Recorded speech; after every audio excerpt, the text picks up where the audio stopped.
Through my journey of starting GWS Living Art, the childhood that I had, I think it really sparked some form of inner passion and interest in building stuff. At the start, it was very hard when you are a young boy, you don't even have a beard. I tried wearing specs, although I have perfect eyesight, just to look a bit older. Back then, I have a baby face. As a young kid, I was super intense and no one wanted to work with me because I was just too crazy. There was this point that I wanted to give up and close GWS Living Art. So I think my dad is, of course, one of my biggest heroes in my life and he's my personal mentor.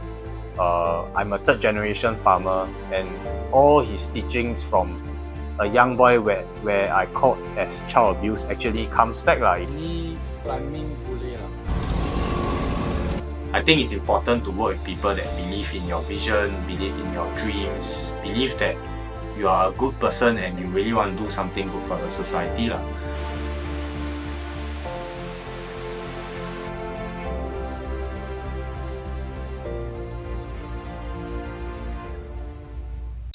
For this plant, I don't know, like 90% of the plants here.